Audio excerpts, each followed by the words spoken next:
Now that we know all 12 MSPs for the Four Nations event, it's time to decide which ones we want to build and add to our teams. So I put together this tier list, and I'm going to rank each MSP from must make all the way down to do not make plus goalies. Now truthfully, when it comes to the MSPs from this event, there are some really good cards, but overall it feels super underwhelming because of the prices. Needing to trade in 291s for a 92 overall player is definitely going to hurt the ultimate MSPs when it comes to the tier list. Now, as always, we're going to start with the goalies, and in the Four Nations event, there's only one goaltender to be made. That is the 92 overall ultimate UC Saros. He's 5'11", has the speed boost, accelerator boost, and agility boost synergies, gold light work, silver no timer, and silver post to post. He does have 99 speed, and this is the first and probably the only time I'm ever going to do this. I'm not going to put UC Saros in the goalies tier, I'm putting him straight into do not make. Even if you are the biggest UC Saros fan, maybe you're from Finland, you love the Nashville Predators, it is absolutely not worth trading in both Miro Heiskanen and Mikko Rantanen at 91 overall. The price is way too much. And in the future, you know EA is probably going to drop like a Team of the Week Saros at some point. Or he'll get an event card that you can buy in the auction house for like 60k. And that card will play just as well as the MSP that you see here. He's short, doesn't have free abilities, and costs an absolute ton. So UC Saros goes into do not make. Now, I've been pretty critical on the prices and the cards that were released for this event, and that is definitely going to reflect in these MSPs. But with that being said, if you are a fan of a player or you're a fan of a team, you will always have more fun playing NHL 25 or any NHL video game with your favorite players. You should always build your favorite players before trying to build the meta. Now, speaking of Miro Heiskanen, he's a 6'2" left-handed defenseman with a two-way defenseman and power shooting boost synergies.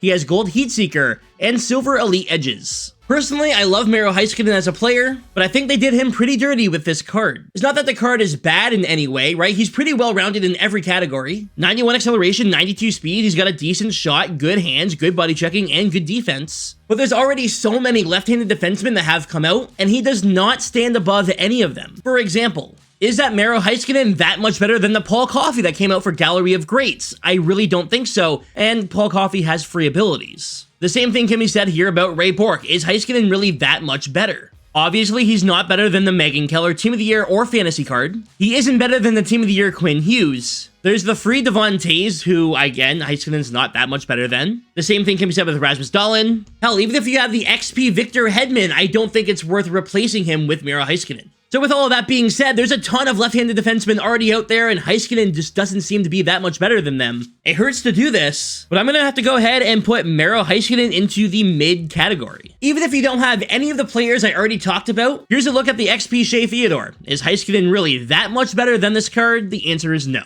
With there being a new XP pass starting in just a few days here, there's going to be another left-handed defenseman that you can grab. If you're a fan of Heiskanen, or you're a fan of the Stars, or you're from Finland and you want this player, go ahead and make him, and I'm sure you'll enjoy using him. For everyone else, I'm going to have to say you got to pass on him. Now, with all of that being said, there is one other left-handed defenseman from this event. The 91 overall Gustav Forsling. He's a 6-foot left-handed D-man with a two-way defenseman and accelerator boost synergies. He has gold shutdown, and he has silver seeing eye. He's extremely comparable to Heiskanen. If I had to choose between the two, I think Miro's just a little bit better, but pretty much everything I said about Heiskanen applies to Gustav Forsling. I'm going to go ahead and put Forsling also in the mid category, and he is going to be behind Heiskanen. If you're in desperate need of an LD, go ahead and take Miro. Otherwise, I would probably avoid both of them. Now let's go ahead and switch it up and start talking about the right-handed forwards from the Four Nations event. First up, we have Brayden Point. He's a 5'10" right-handed center with playmaking forward and power shooting boost synergies, gold make it snappy, and he has silver wheels. 93 speed and acceleration, really good shot, great hands, not a great checking category,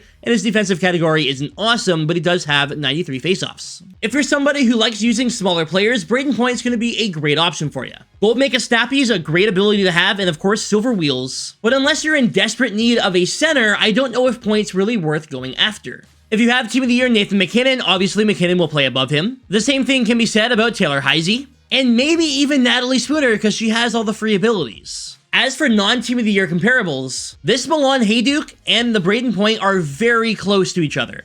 They have the same gold ability, they both have 93 speed and acceleration, great shots, good hands, weak checking and defense. And Milan Hajduk was obviously a lot easier to make. Another really good comparable is the Travis Konechny from the XP path, who has gold make it snappy and silver wheels as well. 92 speed on him, 91 acceleration, decent shot, great hands. Where Braden Point has the advantage is the ability to play center. And because Braden Point can play center, you can move him either from the wing or to the C. It's going to make me move Braden Point up into the good options category. I don't think his card is outstanding, and obviously there's a lot of other options for you, but his skating and face-off ability give him the slight edge compared to Mika Zibanejad, the other right-handed center from this event. Mika is a 6'2" right-handed center at 91 overall, with a two-way forward and deking boost synergies. He has gold puck on a string and silver make it snappy. 92 speed and acceleration, decent shot, great hands, decent checking category, and an okay defensive category. But even with synergy, he only gets up to 91 faceoffs. Braden Point's quicker, he has better faceoffs, and he has a better shot. Plus, when it comes to abilities, I think gold make it snappy and silver wheels are better than gold puck on a string and silver make it snappy. Is Mika that bad of a card? No, but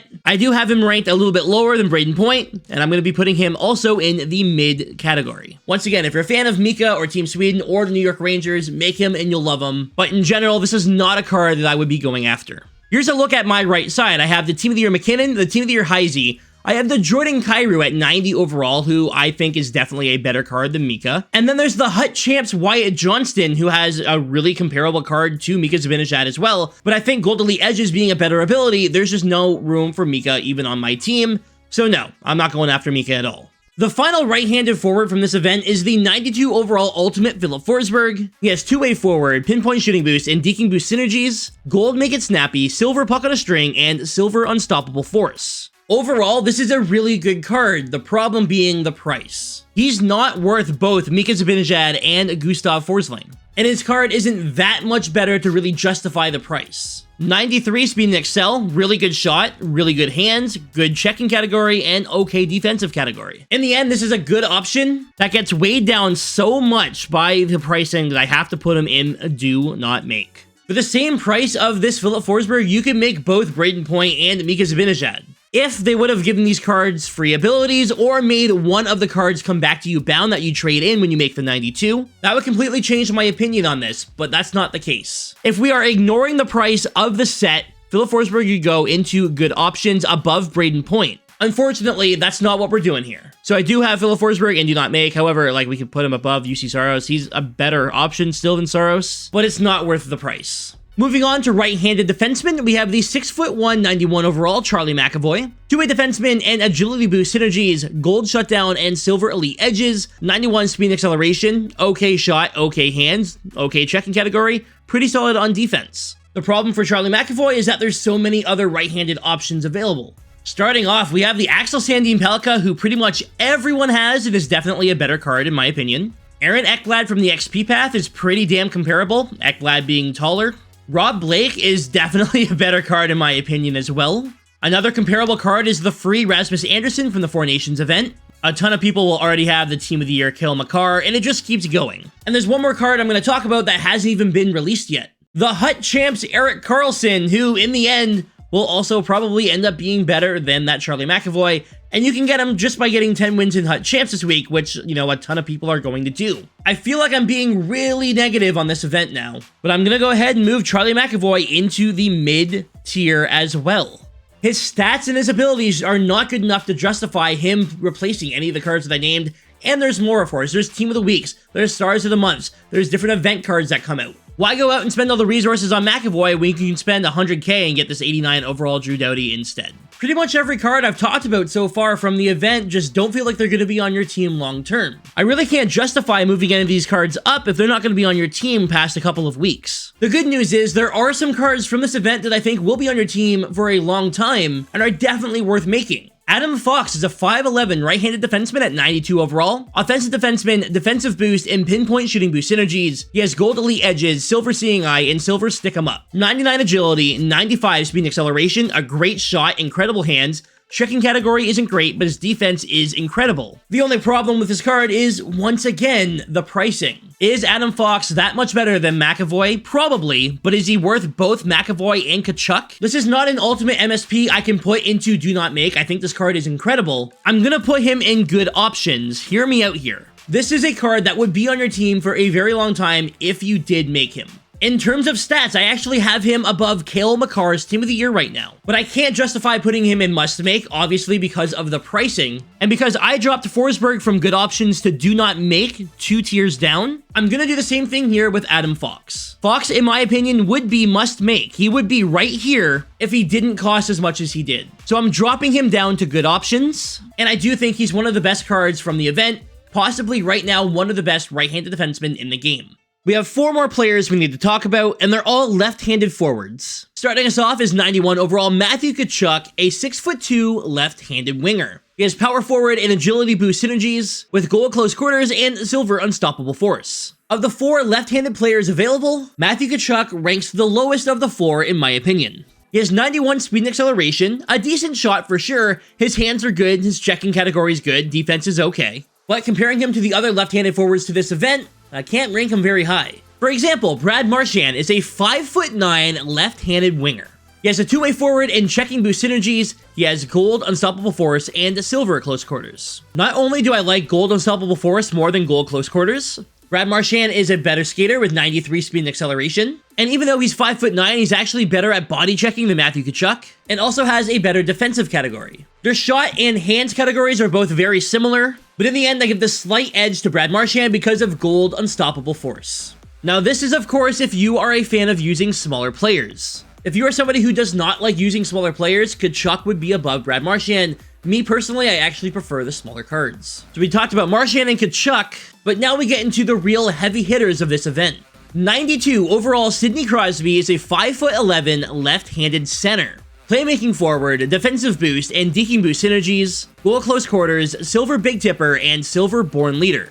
94 speed and acceleration, 95 wrist shot power and accuracy, 94 deking, and 94 faceoffs. Without a doubt, in my opinion, the best center from this event, but being an ultimate MSP means he comes with a very high price. And while I don't think he is the best overall player from this event, I do always love using Sidney Crosby cards year in and year out, and this card looks like it's going to be phenomenal. I'm going to do the same thing for this card that I did for the other ultimates that I'm ranking in this tier list. If Sidney Crosby costs the same price as any other MSP, he would be in must make. Unfortunately, he doesn't. So I'm going to be moving Crosby down into the good options tier, 2 ranks lower than where he would be. And I'm going to be putting both Brad Marchand and Matthew Tkachuk in the mid tier, but let me rearrange it. So after doing some rearranging, I have Filip Forsberg above UC Saros in the do not make tier. In the mid tier, I have Brad Marchand as number 1, followed by Zibanejad, Tkachuk, McAvoy, Heiskanen, and Forsling. In the good options tier, we have Adam Fox, then Sidney Crosby, then Braden Point. And that leaves one more card from this event. The 91 overall Mikko Rantanen. He's a 6'4" left-handed winger with sniper forward and playmaking boost synergies, gold snipe with silver unstoppable force. He has 93 acceleration, 95 agility, and 94 speed. His shot is great. He has really good hands. Checking category is not amazing. His defense category is okay. For me personally, I would have had Mikko Rantanen be a 92 overall and would have made Saros the 91, but in the end, this Mikko Rantanen is probably the best bang for your buck from this event. I also feel like Sidney Crosby and Adam Fox are obviously really high on this tier list, but they cost twice as much as this Mikko Rantanen. The only thing really holding Mikko Rantanen back, in my opinion, is the fact that there's so many left-handed players already in the game. Everyone already has a Connor McDavid. They have the XP Dylan Larkin. There's Nikita Kucherov. But there isn't that many players who are that big with that kind of speed and acceleration. The best bang for your buck MSP from the Four Nations Face-Off event is definitely Mikko Rantanen in my opinion. I'm not willing to put him in the must-make tier. I don't think this is a card that you need to see on everybody's team. But based on the price and the stats of the card, I am going to put him in great options. Crosby and Fox would be in the must-make tier if they weren't so expensive, but because of their pricing, Mikko Rantanen actually ends up being the best MSP in my opinion. Here's one final look at the tier list I put together. Not a single card going in must-make. Mikko Rantanen, the only great option. I have Adam Fox, Sidney Crosby, and Braden Point in good options. A bunch of cards in mid, and of course we have Forsberg and the lone goalie from this event, UC Saros, in do not make. Anyways, guys, that is going to do it for this video. Thank you so much for watching. Leave a like if you enjoyed, and let me know down below what you think of my tier list. Do you agree or disagree with anything I had to say here today? If all of these cards had the same price, right? Crosby, Fox, and whatever, they all had the same price, you would see a lot of changes. Crosby and Fox would both be in must-make, and you would see Filip Forsberg up in good options. but I simply cannot justify having those players in those tiers when they cost as much as they do. Anyways, y'all, I'm out of here. Thanks for watching, and I'll see you tomorrow right here on the channel with another video.